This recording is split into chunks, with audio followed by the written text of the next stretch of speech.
I was going to ask you, you may know already, but your line reading of Tortillas in the menu has been a very big hit on the internets.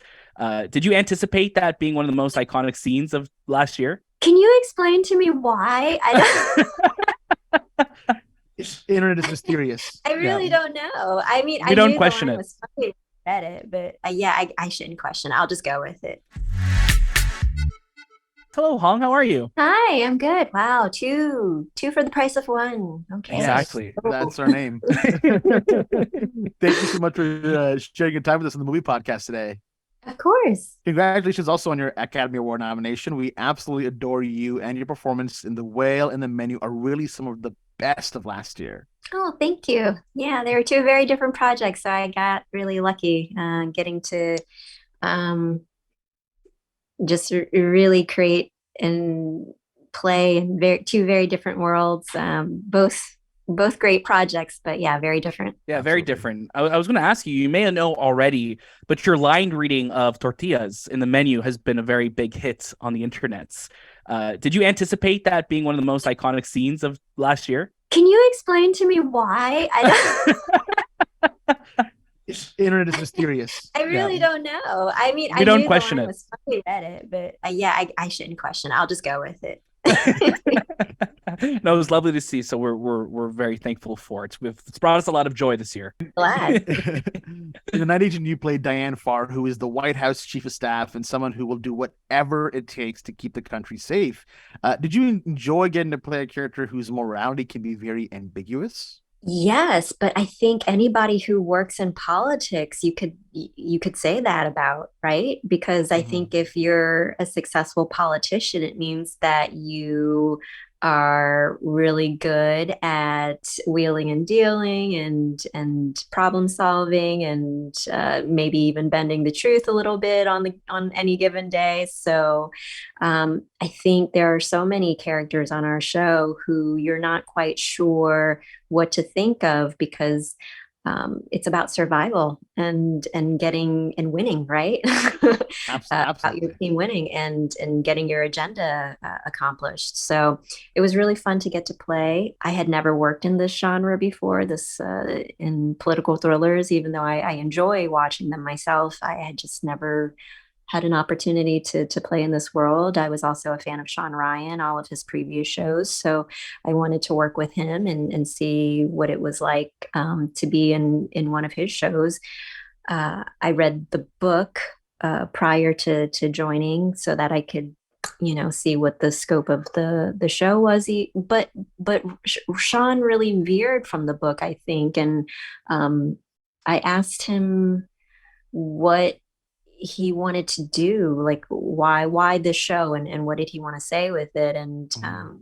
something that stood out to me was that he wanted to explore the relationship between men and women, their professional relationships, how they get things done, how they disagree with each other. And um, I thought it was a great opportunity to get to do that because we do have so many discussions these days about power dynamics and about um, you know gender roles and equality and what that looks like. And I think that it was interesting that it was happening both on screen and off screen because the president on our show is a woman, and that hasn't happened yet in the Right. actual United States. Soon. So that was interesting, and then in our actual making of the show, I think there were a lot of writers who were getting to step into the writer producer position for the first time.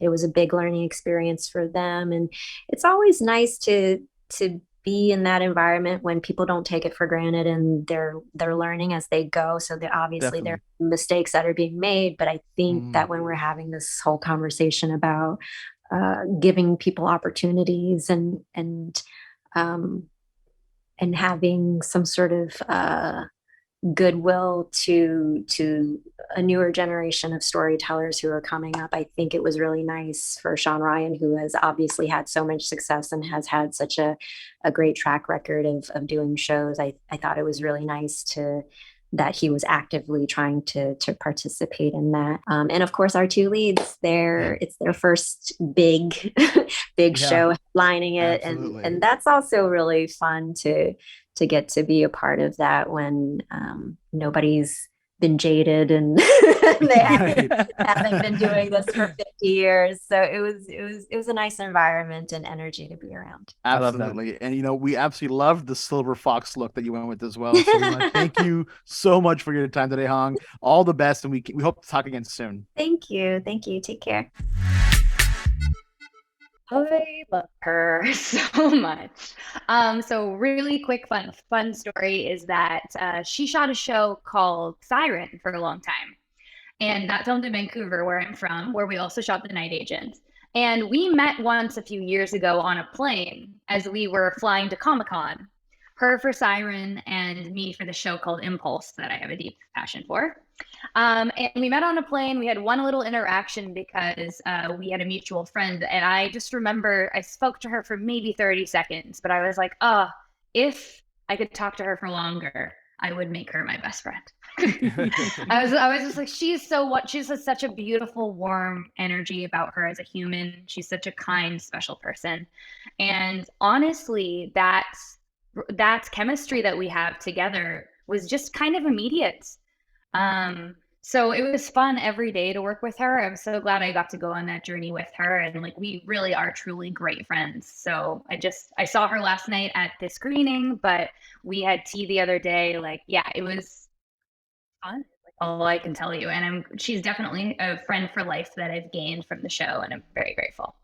I love that. No, and I think you definitely see that on the screen. You see that there is a connection between the two of you, that you spend so much time together, so that shows in every scene that you are in together. So just a testament to you two. Hearing that. Amazing. Now, Maddie is in a position of power and influence as the vice president's daughter, but also vulnerable because of her father. How did you balance those two aspects of her character, and what did you find most challenging about playing her? Well, okay. I really connected to Maddie in the sense, not the vice president's daughter thing. I haven't experienced that before. But with Maddie, I think what she's really struggling with, and you're right, she does have power in certain ways, but it's almost something that she doesn't want. What's interesting is that she is seen by many because she's the vice president's daughter.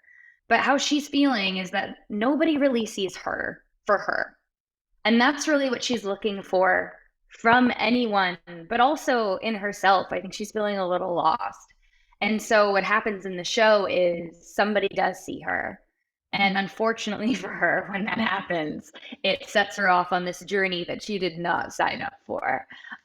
So I would say that the most challenging part of playing her was probably the inciting incident. When everybody checks it out, we'll know what that is.